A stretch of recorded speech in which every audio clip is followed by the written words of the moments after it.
Eu preciso falar para as pessoas a minha verdade, a minha história. Vamos primeiro com a verdade. Houve ou não fraudes com contratos? Teve pessoas lesadas? O que de fato aconteceu? Até onde você sabia? E a partir de que momento você foi pega de surpresa com as novidades para chegar ao ponto de você ser conduzida para a delegacia e ficar presa?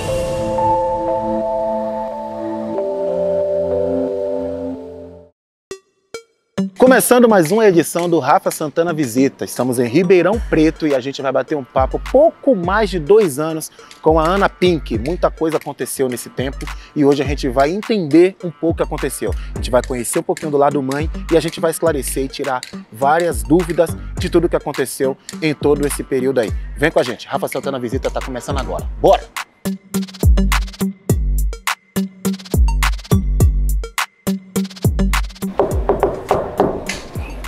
Essa batidinha básica que todo mundo já conhece. Boa tarde. Olha ela aqui.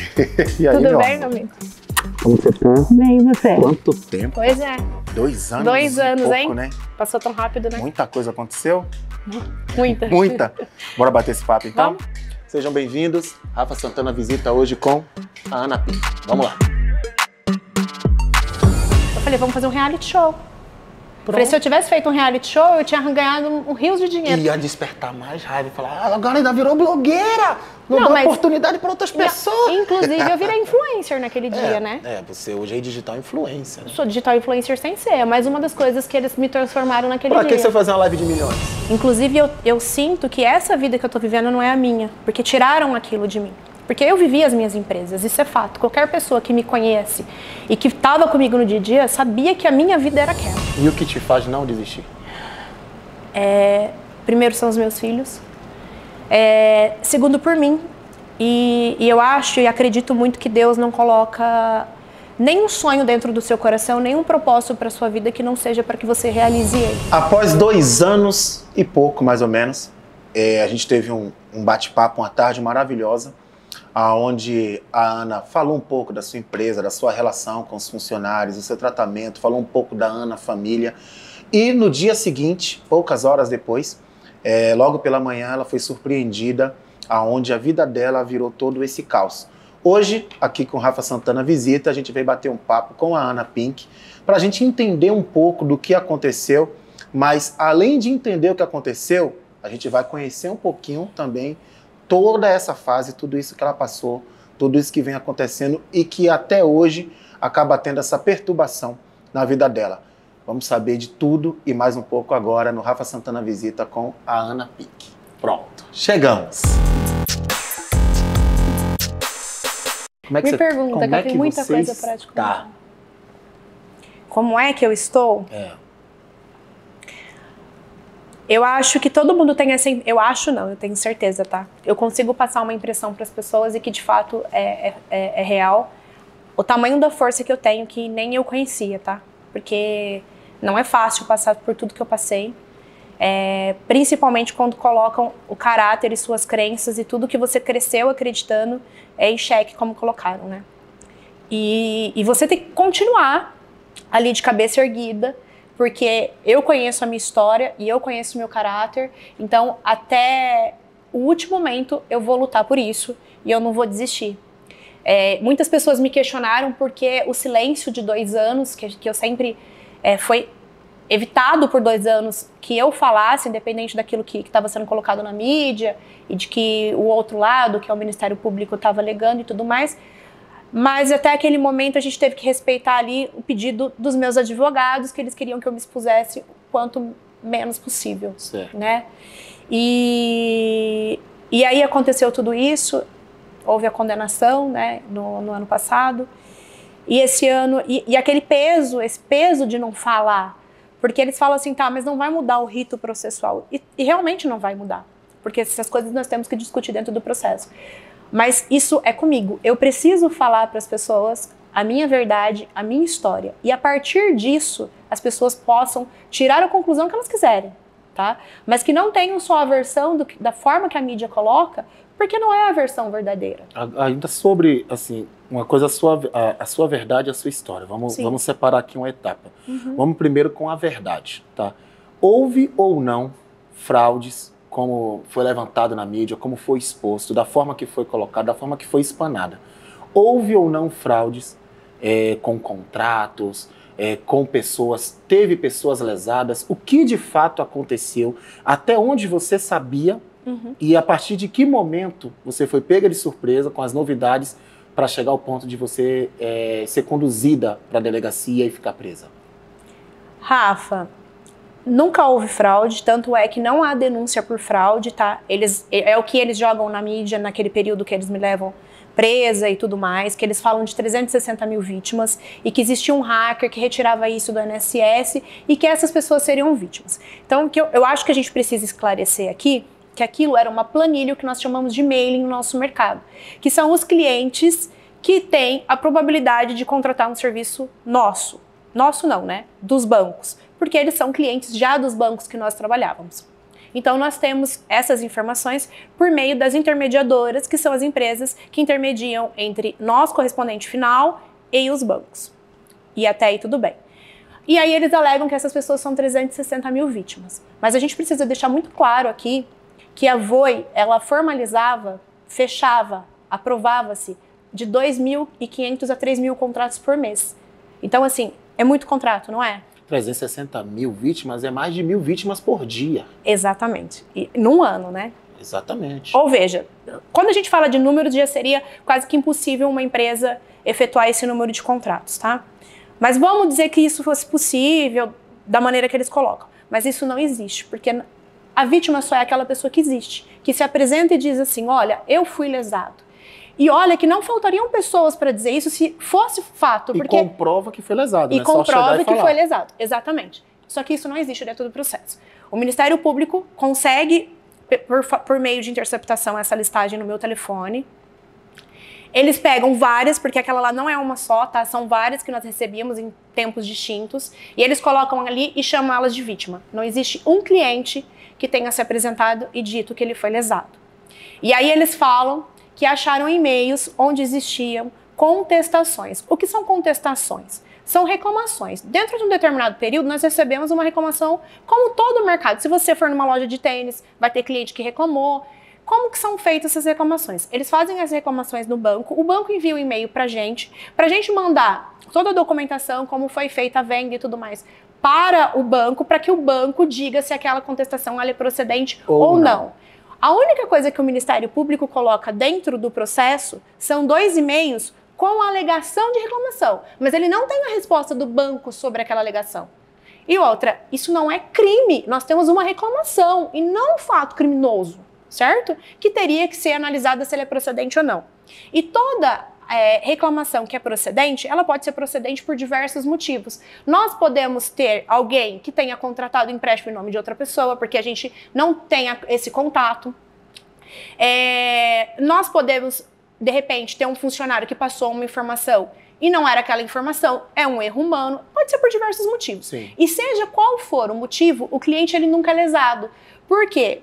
Ele recebeu o dinheiro na conta dele, se ele não quer mais aquilo, ele tem o direito de efetuar o cancelamento, ele devolve o dinheiro para o banco devolve todo o dinheiro que ele já tenha pago ou não, todos os tributos, e isso tudo é debitado da gente. Se é debitado de nós, por que seria vantajoso para nós efetuar algum tipo de fraude? Porque vai ser debitado. E sendo que os tributos você já... E vamos levar, e não é só a comissão. Porque se existir algum tipo de irregularidade no contrato, seja qual for, tá? E a gente não tá falando nem de crime, porque existe isso no mercado, acontece de ter erro humano e diversos outros fatores. Até a autofraude, que é quando o cliente contrata e depois ele alega que não contratou, que isso existe muito.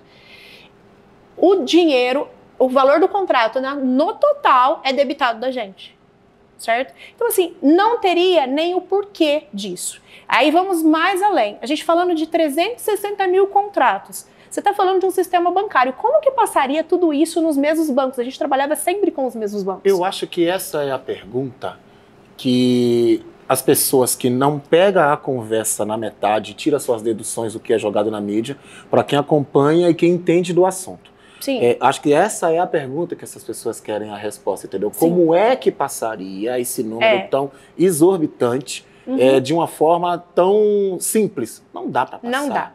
Não dá, não passaria, porque assim, qual é a única função que a Voe tem? De efetuar a captação.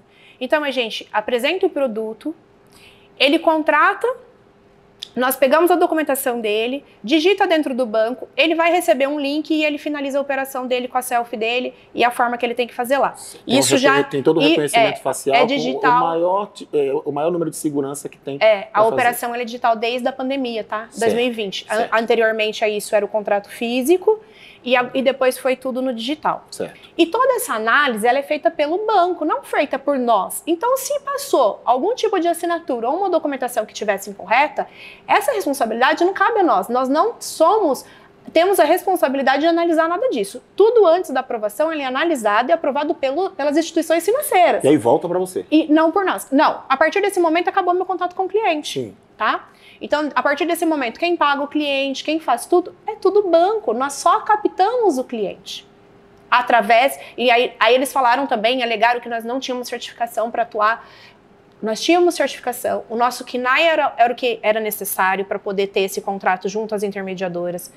É tão absurdo como é que nós não teríamos autorização para atuar e estaríamos na televisão. As instituições financeiras já teriam nos tirado. E nós estamos falando das maiores empresas do Brasil, que são as instituições financeiras. E a gente está falando dos melhores sistemas do mundo. Então, assim, tanto é que todos os bancos, e é muito bom ressaltar isso, porque eles colocam uma coisa na imprensa, mas depois que se tem a resposta, ninguém mais fala sobre. Todos os bancos se manifestaram dentro do meu processo, efetuaram o levantamento dos 360 mil contratos que existiam naquela base, naquela planilha, e não eram contratos formalizados pela minha empresa. Estava tudo ok com aqueles contratos, porém não foram formalizados pela minha empresa. E mesmo não sendo pela minha empresa, estavam todos regulares e o número de reclamações que tinham em cima daqueles 360 mil contratos também estavam de acordo com a porcentagem adequada ao Banco Central. Sim. Então, uma coisa é aquilo que o Ministério Público entende, outra coisa é como de fato existe dentro do mercado financeiro. Porque quem regulamenta o mercado financeiro não é o Ministério Público, é o Banco Central e outras regulamentadoras. Então, eu por diversas vezes quero acreditar que, na verdade, a forma que eles se pronunciam dentro do processo, as alegações que eles dão sobre determinados assuntos, é porque eles não entendem. Eu não quero entender que eles tenham feito tendo conhecimento. Eu ia te fazer essa pergunta. Você acha que é só porque eles não entendem ou acaba sendo informações infundadas de forma levianas? E se sim, por que você acha que essa perseguição existe? Porque a gente acaba caracterizando como uma perseguição. Porque você demonstra sempre a boa-fé que você fazia tudo dentro da lei. Você era certificado e informaram que não era. Informaram que houve que 360 mil pessoas foram lesionadas. Não foi. Não existe. A gente pegar esse número e dividir dentro de um ano é mais de 1.000 por dia. Rafa, e deixa eu te falar. Número absurdo para se passar tão batido. Assim, não dá para entender. Não dá. Você acha que essas informações jogadas ao vento foi de uma maneira proposital? Rafa, eu sempre fui uma pessoa que sempre acreditei muito na nossa lei e na nossa justiça, tá? E por isso que eu digo para você que muitas vezes eu levantei a hipótese que eles erraram por acreditar que seria daquela forma sem entender como que de fato funciona. Mas aí cabe a responsabilidade deles, então, entender antes de fazer as acusações e da forma que fizeram. Porque assim, você vê que eles dizem que as minhas empresas não existiam, tanto que as empresas estavam em emissora de TV. Pô, peraí, era um prédio gigantesco um prédio que pega todas... quase um quarteirão inteiro de frente para uma avenida principal. Não, e todas as empresas, as nossas empresas estavam no mesmo lugar, o que já demonstra que a gente não queria se esconder de forma alguma, tava todas as empresas no mesmo local. Fixo, tudo certinho. Eu me apresentava o tempo todo nas redes sociais. Porque até então você era o rosto da... Eu era o rosto da marca. Sim. Apesar da empresa ter sido passada por nome do meu filho, isso eu passei, não foi por nada, isso foi por segurança dos meus filhos. Você concorda comigo que eu estou criando um patrimônio para os meus filhos? E se houver uma forma que eu possa blindar, eu faria. Eu faria a mesma coisa. E eu fiz isso, e aí a gente vai chegar no contexto do motivo por que eu fiz isso. Porque eu já tinha os meus motivos para isso. Então, é muito leviano você dizer que a pessoa cometeu 360 mil vítimas E nunca existiu uma vítima, ninguém nunca se apresentou. E até hoje se coloca na imprensa dessa forma. Agora, você imagina para mim ficar passando como se eu tivesse lesado ou roubado 360 mil pessoas de alguma forma. E isso nunca existiu. Como que pode até hoje eles afirmarem a mesma coisa, mesmo depois de comprovado, de feito todos os levantamentos que eles queriam e tudo mais? E aí falar que nós estávamos lavando dinheiro e por isso que eu coloquei a empresa no nome do meu filho. Você acha que eu seria tão leviano fazer isso no nome do meu próprio filho e comprometer ele? Meu filho é réu. Quando essas informações chegou, né, logo no dia seguinte, que eu tive conhecimento dos fatos, eu falei, poxa, peraí, deixa eu só observar.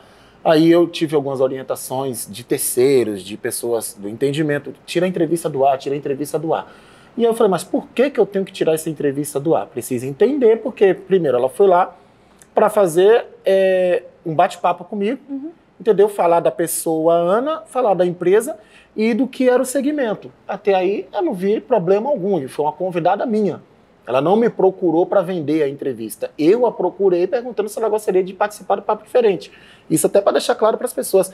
Eu convidei a Ana na época para perguntar, Ana, você gostaria de falar um pouco por quê?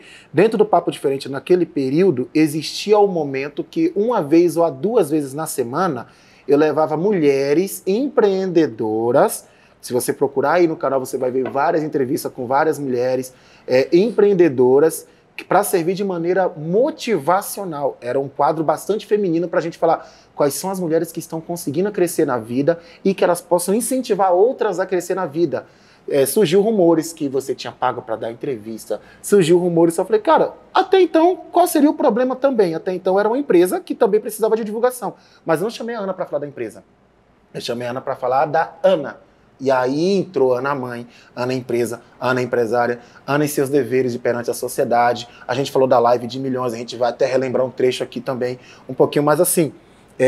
A gente notou que macetaram muito. Muito. Macetaram muito. Agora há pouco saiu novamente a entrevista ressuscitando um defunto e colocando novamente como vilã. Eu parei para assistir a entrevista, eu fiquei sem entender alguns contextos da entrevista, onde você dá as respostas claras do que aconteceu, mas automaticamente aquilo fica muito reverso. A gente leu comentários antes de ser apagados nas redes sociais, das pessoas falando, fulano de tal perdeu a vida porque entrou em depressão, porque foi lesado pela empresa. Aí automaticamente você para ler os autos, não tem ninguém que se apresentou dizendo que foi lesado pela empresa. Então, como é que fulano tirou a vida de depressão porque foi lesado pela sua empresa, mas ninguém apareceu mostrando E olha como foi divulgado. Então, você imagina se eu tivesse lesado pessoas, o número de pessoas que não teriam aparecido. E outra, gente, não faz sentido nenhum. Como é que você vai lesar pessoas nessa quantidade que eles falam, e você vai ficar dando o seu rosto na televisão? Você vai se identificar para as pessoas que... Gente, não fazia sentido nenhum. É que no Brasil de hoje em dia, Ana, a gente tem muitas pessoas... tem muita gente cara de pau.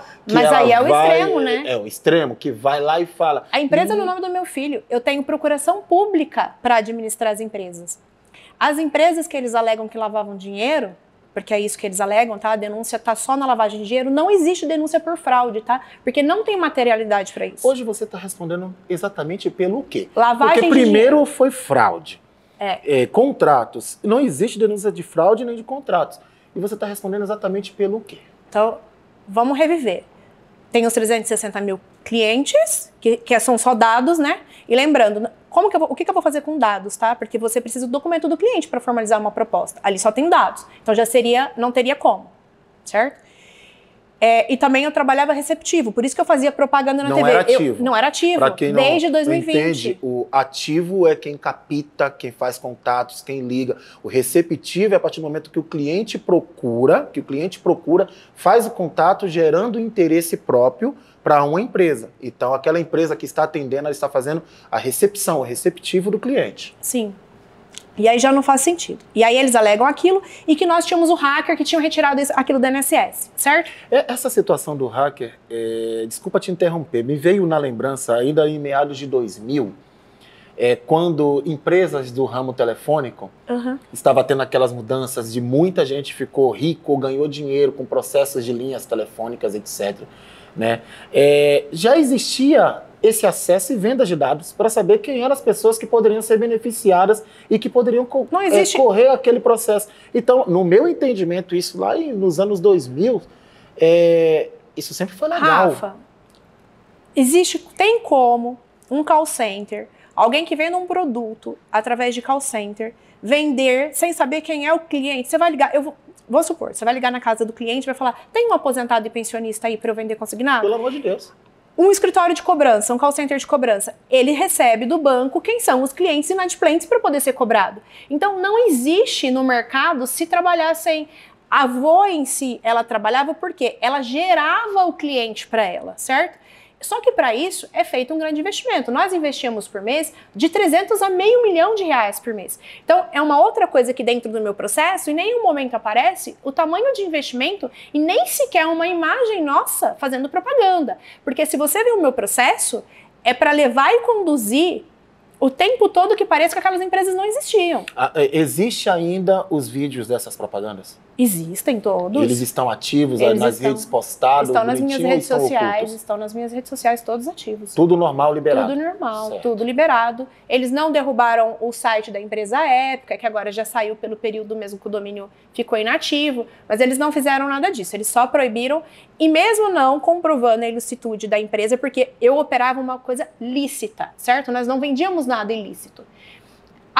E aí o que a gente entende? Até que se prove ou não que existe algo com aquela empresa, o porquê fechar? Eu tinha mais de 100 funcionários naquela empresa, fora as outras, certo? Eles fecharam as empresas sem sequer comprovar algo, tanto que não comprovaram até hoje. O INSS se manifesta, diz que aqueles dados não foram retirados de lá, até porque se isso tivesse acontecido, não é esfera estadual, é esfera federal, Sim. né? Então eles não teriam que...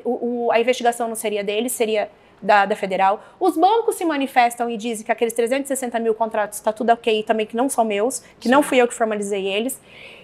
No dia, eles levam toda a minha listagem, porque nós ficava tudo gravado, todas as gravações de todos os clientes que nós recebíamos, todos os dados que o cliente passava para nós, voz, imagem e tudo. Eles levaram no dia da apreensão. Até hoje nós não conseguimos acesso a isso, foi recusado a nós, a nossa defesa, e eles não colocaram nada disso dentro do processo. Por que foi recusado, Ana? Boa pergunta, porque até onde a gente sabe, a defesa ela tem que ter o mesmo acesso das provas de quem está acusando. E diante de todas essas informações e comprovações que você tem, o que foi veiculado na época são negativas. Hoje você tem as respostas positivas. Você pediu direito de resposta para essas mídias que veicularam dessa forma? Olha, recentemente, a última entrevista que foi totalmente cortada, deu uma conotação totalmente contrária do que nós tínhamos respondido. Nós pedimos direito de resposta e foi negado. Você pediu direito de resposta para a última entrevista? Para a última entrevista. Eu digo direito de resposta, você pediu para as emissoras, tanto locais, estaduais, do município? Rafa, não porque nós decidimos até começar a falar agora, né? E nós vimos assim que eles não são positivos a isso. Tanto que eu escutei o comentário de uma grande emissora que veio aqui, a nível nacional, a mais recente, e ele fala assim, olha, sentando com você e conversando, eu pude compreender e até muda a minha visão que eu tinha dos fatos anteriormente. E aí ele falou, se você for absolvida vai ser uma grande história. Sim. E meu advogado disse, isso vai acontecer. E aí você vai poder ter mais uma entrevista. Ele falou assim, aí a gente tem que ver se eles vão ter interesse, porque esse tipo de notícia não é interessante. Então a gente entende que eles gostam de vender o negativo das pessoas. Foi interessante que você falou sobre esse comentário que foi feito, que foi inclusive nessa entrevista. Eu não leio comentários, tá? Eu evito, mas eu soube porque o corpo jurídico lê tudo. E eu achei essa, inclusive, muito grave, porque a gente fala que pessoas tiram vida. É uma coisa muito grave, claro, né? Que perderam casas e tudo mais. E nesse caso a gente vai entrar com uma ação. E eu quis, para você ver como as pessoas fazem de pura maldade, tá? Porque eu fui na rede social dessa pessoa, que inclusive se apresenta como religioso, fala muito de Deus, sobre julgamento e tudo mais. Eu curti algumas postagens dele, comecei a segui-lo, ele me seguiu de volta e ele não sabe quem eu sou. Ou seja, ele falou sobre uma história, ele falou sobre uma pessoa, fez uma acusação gravíssima e ele não sabe nem quem é. Nem de quem está falando. Nem de quem ele está falando, porque ele está me seguindo nas redes sociais. Então, para você ver como é grave isso. Você não acha que isso acontece? Você não acha que essa pessoa, de repente, migrou histórias que ele escuta Sim. falar com situações que já têm acontecido, Sim. que já ocorreu situações assim. Sim, acontece muito. Muito. E você acha que essa pessoa acaba, por falta de informação, Sim. né? Ela acaba sendo leviana dessa forma, Sim. pelo que também a mídia acaba vendendo. Porque eu acho que a mídia ela é muito leviana também. Porque eu acho que o papel da mídia é levar a informação e deixar que as pessoas tirem a conclusão de todos os fatos. Eu quero deixar até claro também, Ana, a minha visita a você, a minha procura a você, a gente, desde quando você voltou para sua casa, que incomoda as pessoas, você está dentro da sua casa, né? Incomoda as pessoas. Queria que você falasse um pouquinho disso também. A gente retomou o contato, a gente começou a conversar, tem mais de um ano que a gente vem conversando, né? E a minha visita aqui, em nenhum momento, com objetivos de passada de pano, amenizar, não. É entender também. Entender para o meu público, que também me acompanha, que também chegou a fazer um pré-julgamento comigo. Rafa, mas e aí você não sabia? Eu falei, rapaz, como é que eu vou saber que a pessoa vai ser presa no dia seguinte? E a pessoa também teria que ser muito cabeça dura, né? De saber que vai ser presa e aparece num podcast num dia anterior e fica lá esperando se a pessoa está errada. Pelo amor de Deus, né, gente? A gente sabe como é que funciona o Brasil aqui, então não é assim. Então, assim, eu quero deixar muito claro que a visita aqui é de fato para entender. Né? É de fato para entender. Eu me lembro de grandes personalidades, influenciadores, que foram em podcasts de expressão maior. Posso até citar o nome aí, no Flow, por exemplo, quando foi o Gabriel Monteiro, e ele estava sendo acusado na época de assédio, de estupro, disso, daquilo. O próprio Igor pegou e falou, olha, eu tô aqui, eu tô confiando e tô acreditando em você, mas se isso for verdade, você é um grande filho da puta, por você tá me falando isso aqui de muita cara lavada. Hoje ele tá preso, entendeu? Porque comprovaram-se outras coisas. Então, assim, para deixar muito claro, o intuito nosso aqui desse nosso bate-papo é dar voz a você, para você explicar de uma maneira muito mais simplificada e muito mais direta, sem cortes, para que as pessoas entendam o que de fato aconteceu. Se você estiver errada ou não, você vai responder, você vai pagar por isso e você vai estar automaticamente criando provas contra você se você estiver errada. Mas se você estiver certa, realmente isso aqui vai dar uma grande história. Entendeu? Isso aqui vai dar uma grande história. É a redenção da... Não, não é a redenção, é a justiça. Porque entendeu? A justiça ela não é condenar pessoas, né? A justiça ela prevalece na verdade.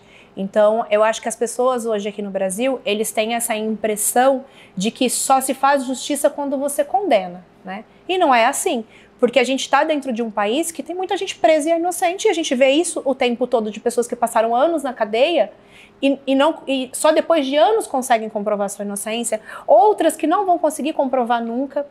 E aí eu fico, às vezes, pensando, Rafa, o tamanho da responsabilidade que a gente tem com isso, porque assim, querendo ou não, mesmo passando por tudo isso, eu ainda sou uma pessoa que tenho recursos para contratar um advogado, eu posso nas minhas redes sociais falar, e isso está acontecendo comigo. Então você imagina as outras pessoas que não têm acesso às coisas que eu tenho, o quanto elas podem ser injustiçadas e nunca poder comprovar que de fato ela não cometeu aquele crime.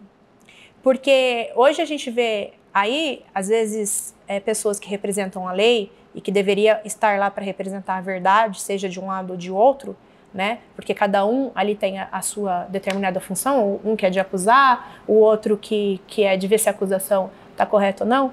O quanto às vezes o ego prevalece demais, né? Sim, você falou de pessoas acusadas de maneira injusta e até pelo ego.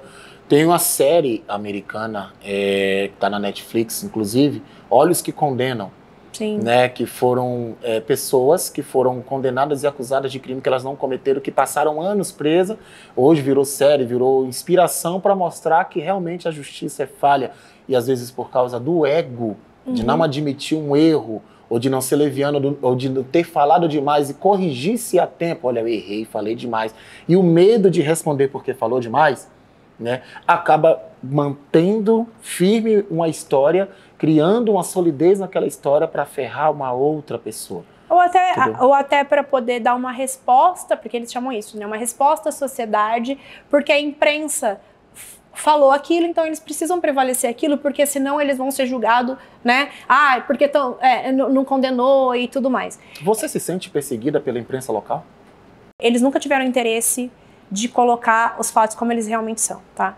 Porque eu acho que um processo desse volume, da forma que foi colocado, e o tamanho a quantidade de pessoas que estão sofrendo as consequências disso e tudo que está envolvido nisso, porque não é só os réus que estão ali. Todos os réus ali, que são as pessoas acusadas, nós temos família. Eu tenho filho, eu tenho pai, eu tenho mãe, eu tenho pessoas que estavam ali também representando as nossas empresas, a nossa história e tudo mais. E de uma certa forma, todo mundo é lesado com isso, né? Todo mundo é exposto com isso. Então, é de uma falta de responsabilidade muito grande quando você não dá o direito do outro lado, da outra versão. E é isso que eu falo. O que a imprensa tem que fazer? É transmitir a notícia. Quem vai dizer ou vai tirar as conclusões são as pessoas, o telespectador, não é ele. Só que eles já induzem aquilo que a pessoa tem que acreditar. Então, na verdade, Rafa, eu não fui condenada no ano passado. Eu fui condenada no dia que eu fui presa, no dia 17 de março, porque a mídia já fez isso, tá? Então, assim, nós já víamos com essa coisa de que nós não seríamos absolvidos aqui só por isso. Tanto é que só nós de Ribeirão Preto fomos condenados. A empresa que intermediava, que tinha gente que era da empresa intermediadora, que eles criam toda aquela estrutura deles com essas pessoas fazendo parte, e inclusive o cara que eles alegam de ser o hacker, todos eles foram absolvidos. E foi correto eles serem absolvidos. Tá certo, porque eles não existiu o crime. Agora, por que nós fomos condenados? Se na história deles, todos participaram daquela estrutura para chegar naquilo que eles acusam, por que só nós aqui de Ribeirão fomos condenados? Por que só o pessoal da Voe foi condenado? Porque éramos nós que estávamos na mídia. Os outros ninguém sabe quem é. Então, você concorda comigo que foi uma maneira de dar uma resposta que a mídia já colocou, já vendeu aquilo, então é aquilo que foi conduzido até o final. Você entende hoje que para você conseguir esclarecer o que foi colocado de maneira negativa, você não vai ter um direito de resposta tão claro perante a mídia local, então você vai trabalhar pelas redes sociais e pelos outros tipos de canais de redes sociais para conseguir dar essa resposta? Sim. Vai dar certo? Rafa, eu espero que sim. Nem se for para eu tirar esse peso que eu carrego de guardar tudo isso comigo, para mim já tá bom. Porque assim, o que as pessoas vão tirar de conclusão depois é direito delas. E se elas quiserem escutar a minha versão, também é um direito delas. Tá ali e elas vão ver ou não. Só que isso é por mim, é pela minha família, porque eu preciso dizer o que aconteceu. Sim, há mais ou menos 30 dias... Você surpreendeu as redes sociais. Sim. Quando você ativou a sua caixinha de pergunta no Instagram, quando você abriu um vídeo e falou, a partir de hoje eu vou falar tudo. E eu vou falar, eu ainda não falei um terço, porque tem muita coisa dentro do processo que é exposta, e eu quero que as pessoas entendam e vejam o quanto tudo que eles têm é somente especulação. Uma possível assinatura, de 3 mil contratos que eu fazia por mês, ele coloca lá uma assinatura, que inclusive a emissora também colocou, sim. Uma possível assinatura falsa. Primeiro, que a gente tem meios para descobrir se uma assinatura é falsa ou não. Sim. Segundo, que eu não posso condenar pessoas com possibilidades. Eu preciso ter fato, né? Então, ou seja, eu fui condenado com possibilidade de uma assinatura ser falsa, e aí vamos chegar no problema maior de tudo isso. Se tivesse passado uma assinatura falsa naquele momento, tá? Quem falsificou? Isso não quer dizer que foi falsificado dentro da minha empresa. Pode ter sido na casa do cliente, porque ele assina na casa dele, e depois ele envia para nós. Pode ter sido uma pessoa que contratou e cometeu uma fraude, e contratou empréstimo, só que não, porque o dinheiro foi depositado na conta do cliente. Então pode ter vários fatores. Só que isso o Ministério Público, ele não teve a responsabilidade de falar, vamos analisar se é ou não? Não, então é suposição. Eu suponho que aquilo é ou não, mas não tem nenhum cliente reclamando daquilo, tá? Então, ou seja, ele não tem nenhum cliente para falar, olha, não fui eu que assinei, ele só supõe. Então, que responsabilidade é essa que eu condeno pessoas com suposições, com especulações? Ah, porque existe aqui uma reclamação que o cara tá falando que a tia dele ou o filho dele tem Alzheimer e não contratou. Tá, cadê a resposta do banco sobre isso? Por que não foi pedido o contrato no banco sobre esse cliente? Essa responsabilidade não era só nem da empresa em busca dessa informação. Não, porque se o Ministério Público ele acusa, a obrigação de provar é dele, não é da defesa. Agora, eu tenho que buscar a minha inocência se ele não comprovou a minha culpa? Então a gente está invertendo os papéis dentro desse processo. Tanto é que os bancos se manifestam e eles dizem exatamente isso. Por que nós temos que fazer o levantamento dos contratos? Isso é uma responsabilidade de quem está acusando e não nossa, mas ainda assim fizeram. Mas eles falam isso dentro do processo. Ô, Ana, de acordo com tudo que você está me falando aqui, é um turbilhão de informação. Sim. Eu vou até partir para um lado um pouco, gente, até de militância, né? Se você fosse preta, a gente poderia até dizer que era uma perseguição racial. Uhum. Mas pelo fato de não ser, eu fico tentando entender de onde vem essa perseguição. Você se sente perseguida pela mídia local, por não transmitir as informações de maneira correta ou, às vezes, por não dar continuidade, mostrando que, olha, lá em 2 anos atrás falamos vítimas não existem. A partir de agora, a gente esclareceu, a gente foi em busca da informação, já está tudo. O processo, ele não é mais por segredo de justiça. Então tá ali desde a primeira aberto, semana. Todo mundo pode ler, pode ver. Por que essa preguiça de noticiarem o que está nos autos? A gente fica tentando entender, você junto com o seu corpo jurídico não consegue ter essa informação do porquê, olha, a gente não quer falar. É muito esquisito. Eu realmente vou ficar batendo nessa tecla. Por que essa perseguição? O que possa ter acontecido? Você não imagina o que possa ter acontecido que, tipo assim, olha, eu acho que estão me perseguindo por causa disso ou daquilo, porque é muito estranho. Primeiro vou lá, vou detonar. Mas a partir de agora a gente sabe que não é verdade aquilo que eu falei. Está exposto para qualquer pessoa que abrir o processo ler. Sim, toda a manifestação do banco está dentro do processo. E por que não noticiam? Porque não é interessante. Como eles mesmos dizem, esse tipo de notícia não vende. Infelizmente, as pessoas... Por exemplo, se você for ver a maioria dos comentários, as pessoas não se apegam no processo, naquilo que a gente está sendo acusado. Ele se apega que, tem carro importado, mora na mansão, não sei o quê. Parece que o fato das pessoas que prosperam ainda incomoda muito. Isso é muito cultural no nosso país. E aí você fala, se você fosse negra, nós estaríamos falando que você é negra. Mas se você prestar atenção no contexto geral, a minha personalidade, sendo uma pessoa branca, uma mulher e tudo mais, também vende muito. Tanto é que eu sou a única ré desse processo que eles colocam em evidência. Porque a minha pessoa vende aquilo que eles querem vender, né? Então, é uma mulher que isso fica muito evidente dentro do processo, que não vem de berço de ouro. Se você não nasceu rico, como é que você fica rico? Você só pode ficar rico nesse país se você cometer uma ilicitude, então. E é assim que eles falam. E se ganhar na Mega Sena, e olhe lá. E olhe lá, porque eu até brinquei esses dias e estava jogando e vão falar que eu fraudei o bilhete. Sim. Então, assim, eu acho que também é uma questão daquilo que se vende. E as pessoas não estão preocupadas com o que vai acontecer com a vida do outro. Porque e se eu fosse uma pessoa que não tivesse a estrutura e a fé que eu tenho, e que não aguentasse toda essa pressão que eu sofri?